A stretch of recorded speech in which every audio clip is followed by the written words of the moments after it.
Hello सभी को। एक बार अगर मेरी आवाज़ आ रही है तो अगर कोई भाई मुझे सुन रहा है देख रहा है तो एक बार कंफर्म कर दे। मैं थोड़ा सा इंतज़ार करता हूँ सभी लोगों के जुड़ने का।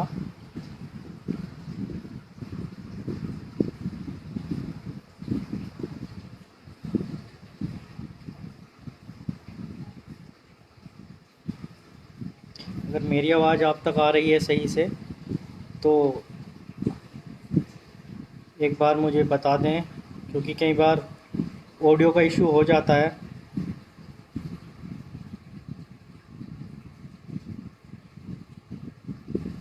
ठीक है आकाश भाई, थैंक यू। तो थोड़ा सा हम इंतज़ार करते हैं और लोगों को जुड़ने तक का। ठीक है मुकुल भाई, थैंक यू।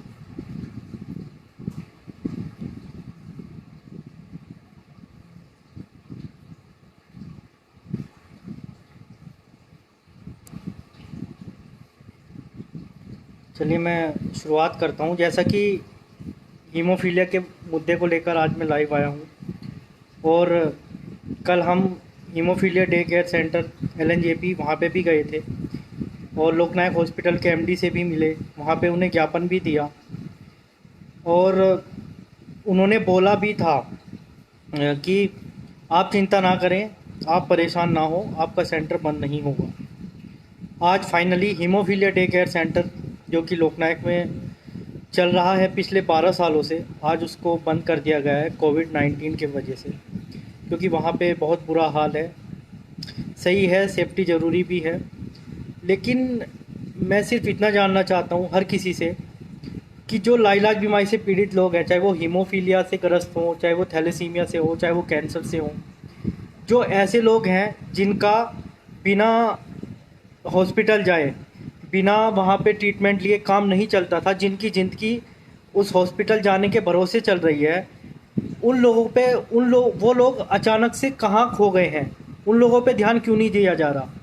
कोविड के चक्कर में अभी तक किसी भी, मुझे नहीं लगता किसी भी स्टेट के किसी भी डिस्ट्रिक्ट में, हो सकता है ऐसा हो, मैं ये नहीं कह रहा हूँ, बट मुझे नहीं लगता कहीं तक भी कि ऐसा कोई एक स्पेसिफिक एक हॉस्पिटल को चिन्हित किया गया हो कि हाँ ये एक हॉस्पिटल उन लोगों को दे रहे हैं जिनका ट्रीटमेंट लगातार, जो हॉस्पिटल आते जाते रहते हैं, जिनका बिना हॉस्पिटल आए या बिना ट्रीटमेंट कराए काम नहीं चलेगा, उनकी जान को आफत आ सकती है, उनकी जान पे आ सकती है, वो विकलांग तक हो सकते हैं। तो ऐसा कोई हॉस्पिटल अभी तक तो मेरी नज़र में चिन्हित नहीं किया गया है। अगर बात करूं मैं लोकनायक हॉस्पिटल की, कोरोना के केस हैं वहाँ पे बहुत ज़्यादा, मैंने भी कल देखे, मैं भी वहाँ पे गया था, मैं उस बात से बिल्कुल एग्री करता हूँ कि वहाँ पे जाना सेफ़ नहीं है। अभी कुछ दिन पहले लोकनायक हॉस्पिटल से ही अल्टरनेटिव दिए गए थे कि आप यहाँ पे ना आकर के फैक्टर या तो जीटीपी लगवाइए या फिर डीडीयू हॉस्पिटल लगवाइए। मैं उनकी बात से बिल्कुल सहमत हूँ। अगर वहाँ पे डे केयर बंद हो रहा है या फिर वो फैक्टर नहीं दे रहे तो कम से कम एक अल्टरनेटिव हॉस्पिटल, कोई भी एक या दो हॉस्पिटल दिल्ली में 4 जोन है तो उसके अकॉर्डिंग उन्हें दे देना चाहिए, सेंटर में दे दे, जिससे आने जाने वालों को भी दिक्कत ना रहे। जीटीबी हॉस्पिटल दिया गया, वहाँ पे अभी रिसेंटली एक हफ्ता पहले नोटिफिकेशन आई कि ये हॉस्पिटल भी कोविड कर दिया गया। ठीक है, वहाँ पे अगर कोई मरीज जाता है, पहले तो वहाँ पे वो लोग अब फैक्टर नहीं दे रहे हैं, अगर एक दो को दे भी रहे हों इमरजेंसी में, तो क्या वहाँ जाना खतरनाक नहीं है? या फिर डीडीयू जो कि उधर का सबसे बड़ा हॉस्पिटल है, और जो हालात अभी हैं, जो दिल्ली सरकार ने अभी बताया है कि आने वाले समय में 5 से 5.5 लाख तक केस जा सकते हैं, तो क्या गारंटी है? मैं गारंटी से कह सकता हूँ कि आने वाले 1 महीने के अंदर अंदर जो ये डीडीयू हॉस्पिटल है इसको भी कोविड कर दिया जाएगा। मैं गारंटी से कह सकता हूँ। अभी रिसेंटली कोई अंडर कंस्ट्रक्शन हॉस्पिटल है, कोई द्वारका में है शायद, इंदिरा गांधी करके कुछ ऐसा हॉस्पिटल है जो पिछले 4 सालों से बन रहा था और वो अभी तक बन के तैयार भी नहीं हुआ, उसको भी कोविड करने जा रहे हैं, कोविड हॉस्पिटल बनाने जा रहे हैं, क्योंकि हालात बहुत ज़्यादा ख़राब हो चुके हैं। अब ऐसी परिस्थिति में क्या गवर्नमेंट को या फिर हॉस्पिटल्स को या उनको ये नहीं सोचना चाहिए कि जो लाइलाज बीमारी से लोग पीड़ित हैं वो लोग कहाँ जाएंगे? ऐसी परिस्थिति में उनका क्या होगा? इस तरफ तो कोई ध्यान ही नहीं दे रहा है। कोविड के चक्कर में ना जाने कितनी ऐसी अनचाही मौत हो रही है जो शायद नहीं होनी चाहिए थी, जिनको होने से बचाया जा सकता था।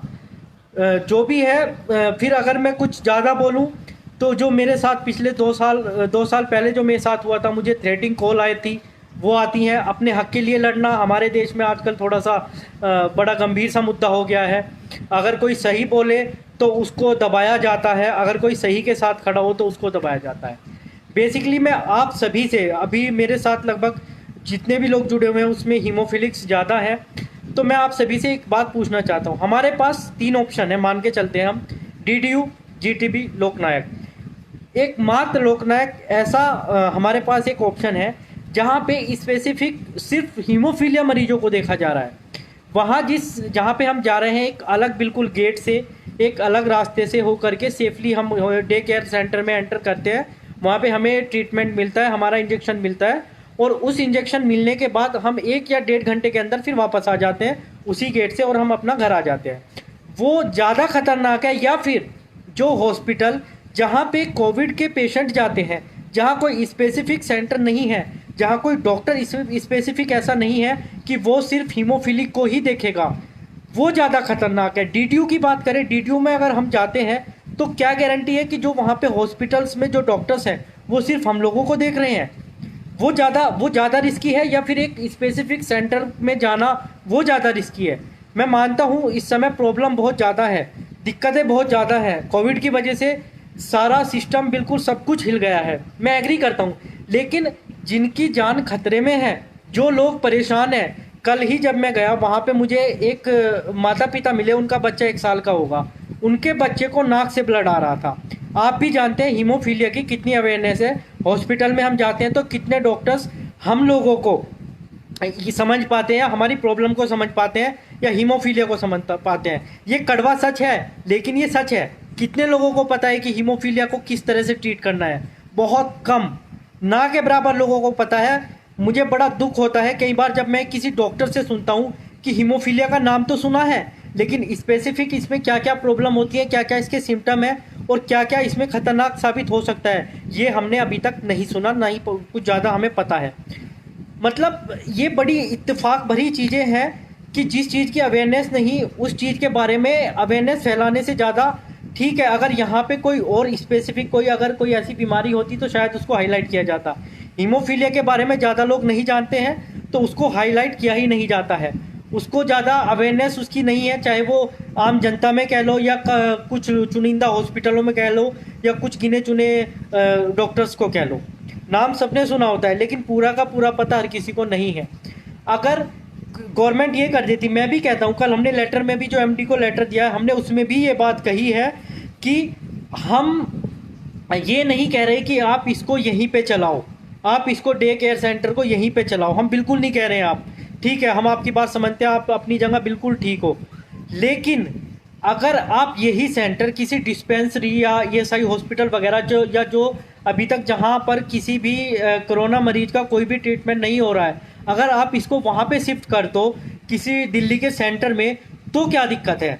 वहाँ पे जाके आराम से, चाहे मैं ये नहीं कहता सिर्फ हीमोफीलिया के लिए, जो भी ऐसे लोग हैं जो लाइलाज बीमारी से पीड़ित हैं, जिनका इलाज वहाँ पे नहीं चल रहा, जिनका हॉस्पिटल जाए बिना काम नहीं चलता है, उनकी तो मजबूरी है, जाना पड़ेगा, चाहे फिर कोरोना आ जाए या कोरोना का कुछ भी हो, उससे बड़ा कुछ आ जाए। जब उनकी जान पे आफत आएगी तो वो तो हॉस्पिटल जाएंगे, उनके पास कोई ऑप्शन नहीं है।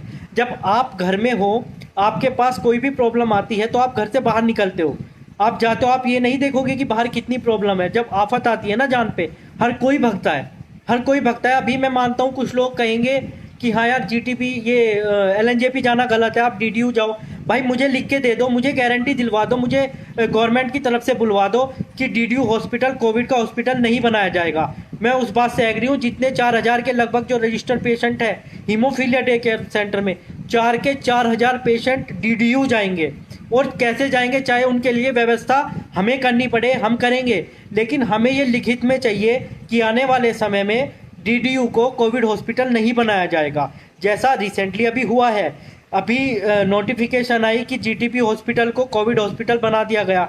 ऐसे जो हालात हैं, फिर तो डीडीयू को भी बना दिया जाएगा आने वाले हॉस्पिटल, आने वाले टाइम में कोविड का हॉस्पिटल। उस टाइम पे क्या करोगे?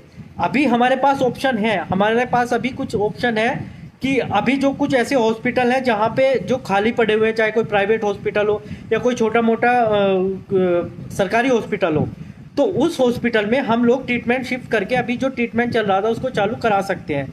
बट अगर आने वाले टाइम में हालात और बिगड़े, जब हमारे हाथ में कोई ऑप्शन ही नहीं रहेगा, ना हमारे हाथ में डीडीयू रहेगा, ना हमारे हाथ में एलएनजेपी रहेगा, ना हमारे हाथ में जीटीबी रहेगा, फिर कहाँ जाएगा वो मरीज? क्या किसी के पास इस बात का जवाब है? नहीं है। और ना ऐसी कोई व्यवस्था की गई है। शायद मेरा बोलना किसी को बुरा लगेगा, किसी को गलत लगेगा, लेकिन बात मेन मुद्दा ये है कि जो जिनका इलाज चल रहा था वो इलाज कहाँ कराएंगे। मैं आपको एक कड़वा सच बताता हूँ। कल मुझे एक मरीज मिले, उनका 1.5 साल का बच्चा था, उसको नाक से ब्लीड हो रहा था। तो उन्होंने बोला कि हम 2-4 दिन पहले शायद जीटीबी या डीडीयू हॉस्पिटल वो गए थे, तो वहाँ पे डॉक्टर उनसे पूछते हैं कि इनको कितनी डोज लगानी है। अब बताओ, वो पेरेंट्स, वो माता पिता जिनको हीमोफीलिया के बेचारे, अभी उनका बच्चा 1 साल का हुआ है, उनको पूरी जानकारी भी नहीं है कि हीमोफीलिया होता क्या है। वो माता पिता अपने बच्चे के लिए डॉक्टर्स के पास ये उम्मीद लेकर जा रहे हैं कि वहाँ पे जाके हमें एक अच्छा ट्रीटमेंट मिलेगा, और वहाँ से वो उम्मीद उनकी ख़त्म कर दी जाती है। तो ऐसी परिस्थिति में वो मरीज, उनके माता पिता वो क्या करें? उनकी क्या गलती है? पहली चीज़। दूसरी, हीमोफीलिया डे केयर सेंटर में लगभग 4,000 मरीज रजिस्टर्ड हैं, और पिछले 12 सालों से यहाँ पर लगातार बहुत अच्छा ट्रीटमेंट चल रहा है। लोग दूर दूर से यहाँ पे आते हैं, पूरे इंडिया से यहाँ पे लोग आते हैं। उसका रीज़न है सिर्फ इतना, क्योंकि लोगों को एक उम्मीद है हीमोफीलिया डे केयर सेंटर से कि अगर हम वहाँ पे जाएंगे तो हमारी कंडीशन है उसके अकॉर्डिंग हमें ट्रीटमेंट दिया जाएगा, उसके अकॉर्डिंग हमारा इलाज किया जाएगा, हमें फैक्टर लगाया जाएगा और हमें आगे के लिए गाइड किया जाएगा।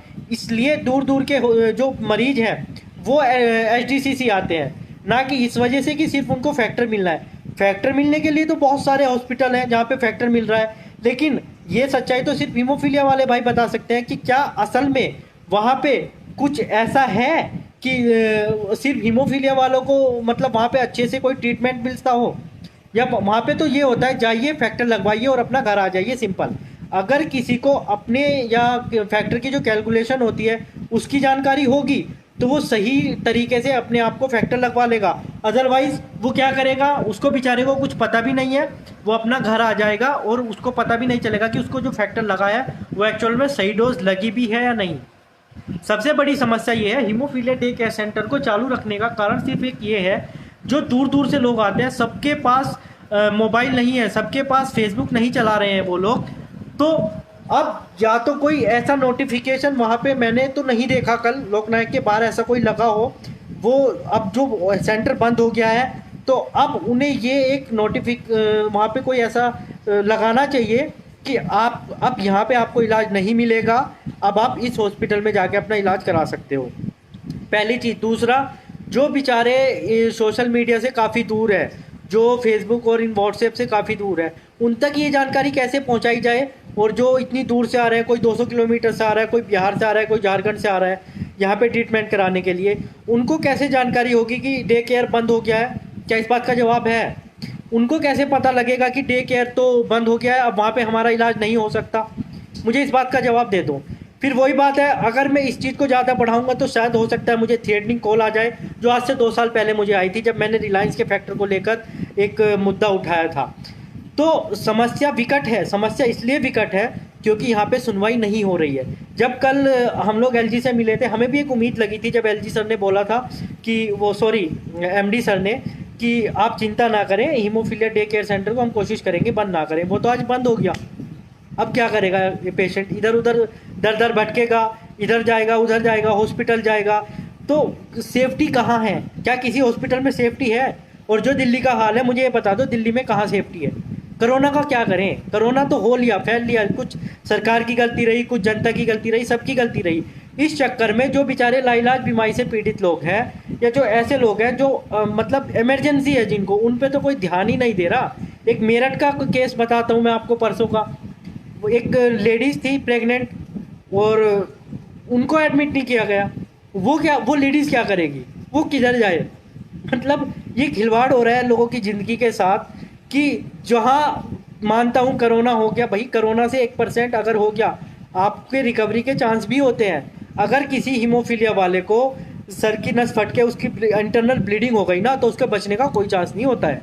अगर किसी को मतलब बड़ी अजीब सी चीज़ें हैं, बहुत सारी चीज़ें, अगर किसी को अवेयरनेस हो तो उसे समझ आएगा कि हीमोफीलिया जैसी गंभीर बीमारी जिसमें विकलांग होने से लेकर और मृत्यु होने तक के चांस होते हैं, तो उस कंडीशन में वो हीमोफीलिक क्या करे।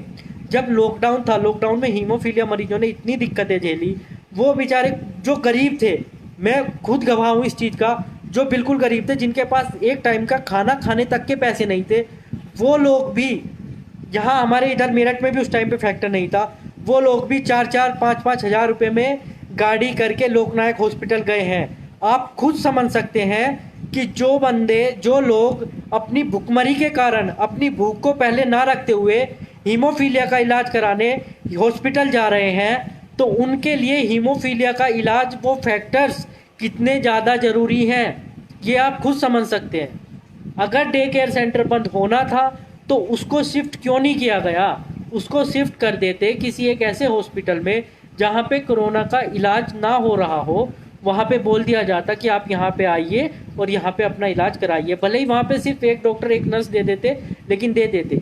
सबसे बड़ी बात, अगर मैं बेड की बात करूँ, हीमोफीलिया वालों को कोई ज़्यादा 10-15-20 हज़ार बेड नहीं चाहिए। उनको 1 या 2 बेड दे दोगे ना, उसमें भी वो काम चला लेते हैं। हमारे हीमोफीलिया वाले भाई तो बेचारे ऐसे होते हैं, एक बेड पे अगर कोई लेटा है, भाई फैक्ट्री तो लगना है, चल उस पर 4 और बैठ जाते हैं एडजस्ट करके, वो वहाँ भी एडजस्ट कर लेते हैं। उनको तो एडजस्ट करने की आदत हो चुकी है, लेकिन कोई ऑप्शन तो दे, कहीं कुछ ऐसी उम्मीद तो दे, हाँ भाई यहाँ जाके हम फैक्टर मिल जाएगा हमें इजीली, हमें कोई दिक्कत नहीं है। तो मेरी आपसे यही उम्मीद है, इस वीडियो को ज़्यादा से ज़्यादा शेयर करें और अपनी बुलंद आवाज़ को उठाएं अपने लिए। जब सरकार हमारे लिए नहीं सोच रही, जब आज के टाइम में सब कुछ खोल दिया गया है, सब कुछ आप पे निर्भर है अब, तो फिर कहाँ कोरोना रह गया? कैसा कोरोना रह गया? कोरोना है, मैं मानता हूँ बहुत गंभीर मामला है, और ये जो आंकड़े हैं वो तो कुछ भी नहीं है, जो रियलिटी है सब क्या हो गया। संजीव जी, जो मैं बस इतना जानता हूँ कि हमें कुछ भी हो, चाहे कैसे भी करें, सिर्फ एक ऐसा कोई सेंटर दे दे जहाँ पे जो 4,000 जो मरीज हैं जो इधर उधर भटकेंगे आने वाले टाइम में, उनको भटकना ना पड़े। मेरी सरकार से, मेरी दिल्ली सरकार से, मेरी दिल्ली हेल्थ मिनिस्ट्री से, मेरी एलजीजी से, मेरी बीजेपी सरकार से बस यही अनुरोध है, यही मैं उनसे रिक्वेस्ट करता हूँ कि आप हीमोफीलिया सेंटर को कहीं और शिफ्ट कर दीजिए, और जो ये बेचारे मरीज हमारे इधर उधर भटक रहे थे, इनको भटकने से बचा लीजिए। सिचुएशन बहुत ख़राब हो जाती है, कोई कोई पेशेंट ऐसा हो जाता है जिसकी जान पे आफत आ जाती है। देखिए, इमरजेंसी में भी लोकनायक हॉस्पिटल में फैक्टर मिलता था, कोविड की वजह से इमरजेंसी में फैक्टर मिलना बंद हो गया। सभी हीमोफिलिक्स ने वो चीज़ एडजस्ट की, सुबह 9 से शाम 4 तक डे केयर सेंटर में फैक्टर मिल रहा था, उसमें एडजस्ट किया लोगों ने। अगर रात को किसी को ब्लीड हुआ तो सुबह तक का वेट किया, उन्हें ये उम्मीद थी कि भाई सुबह हमें जाके फैक्टर मिल जाएगा, हम वहाँ पे चले जाते हैं। तो मेरा आपसे यही अनुरोध है सभी से, इस चीज़ को प्रैक्टिकली भी समझे थोड़ा सा। मैं मानता हूँ कोरोना इस टाइम पे बहुत बड़ी समस्या है, लेकिन समस्या और भी बहुत सारी हैं जिन पे ध्यान नहीं दिया जा रहा है, उन समस्याओं को भी समझा जाए। मेरा यही अनुरोध है कि उन समस्याओं को दरकिनार ना किया जाए, इग्नोर ना किया जाए, उन समस्याओं को भी समझा जाए। बाकी हम जो कोशिश करेंगे अपनी, वो लगातार हमारी कोशिश जारी रहेगी, फिर चाहे हमें कुछ भी करना पड़े, उसके लिए हम तैयार हैं। तो मेरी आपसे यही रिक्वेस्ट है, वीडियो को ज़्यादा से ज़्यादा शेयर करें, जिससे और लोगों तक ये बात पहुंच सके कि कोरोना से अलग भी बहुत ऐसे लोग हैं जो आज के समय में जूझ रहे हैं, जो अपनी मौत और ज़िंदगी के बीच खड़े हैं। अगर उन्हें कोई ऑप्शन नहीं दिया जाता तो पता नहीं उनका भविष्य, आने वाला भविष्य कैसा होगा। कुछ हीमोफिलिक बेचारे विकलांग हो जाएंगे, कुछ ज़्यादा सीरियस क्रिटिकल कंडीशन वाले हैं तो वैसे परेशान हो जाएंगे। देखिए, दिक्कत ऐसी कोई हॉस्पिटल नहीं है जहाँ दिक्कत ना हो, जहाँ बिल्कुल सेफली आप जाके इलाज करा सके, ऐसा कहीं भी नहीं लगता मुझे आज के टाइम में हो, और स्पेशली दिल्ली में तो बिल्कुल भी नहीं। आप बनस्पत इसके कि हम आप उस हॉस्पिटल में, हम क्यों मांग कर रहे हैं कि डे केयर खुला रहना चाहिए? सबसे बड़ा मुद्दा ये है। कुछ लोग कहेंगे कि क्यों मांग करी जा रही है कि डे केयर ही खुला रहे, जब अगर और अलग जगह का इमरजेंसी में फैक्टर मिलता है। अब हमें अगर ये दुहाई दी जा रही है कि भाई आपकी सिक्योरिटी के लिए, आपकी सेफ्टी के लिए आपको ये बोला जा रहा है कि आप एलएनजेपी हॉस्पिटल ना आइए। तो भाई मुझे ये बता दो, जब वो एक स्पेसिफिक सेंटर है जहाँ पे सिर्फ हीमोफीलिया का इलाज होता है, तो वहाँ कौन सी सेफ्टी कम रह गई या ज़्यादा हो गई, मुझे ये बता दो। वहाँ सेफ्टी कहाँ कम है? हॉस्पिटल जाना है, जाके फैक्टर लगवा के अपना घर आ जाना है। अगर ऐसे तो यही हाल सारे हॉस्पिटल्स का है, जाना तो हर हॉस्पिटल में पड़ेगा ना। अब सरकार ऐसा तो नहीं कर सकती हमारे कहने से कि हमें घर के लिए इंजेक्शन दे दे, ये भी पॉसिबल नहीं है। और डे केयर बुला रहा है, ये भी पॉसिबल नहीं है। तो फिर जो भी बेस्ट ऑप्शन हो, मैं ये भी नहीं कहता कि हाँ यही करो, मैं ये कहता हूँ जो भी बेस्ट ऑप्शन हो इन हम सब के लिए वो किया जाए। उसकी मेरी आपसे यही दरख्वास्त है कि जो बेस्ट ऑप्शन हो वो किया जाए, जिससे जो लोग परेशानी झेल रहे हैं या झेल सकते हैं इन फ्यूचर, वो उनको झेलनी ना पड़े। धन्यवाद।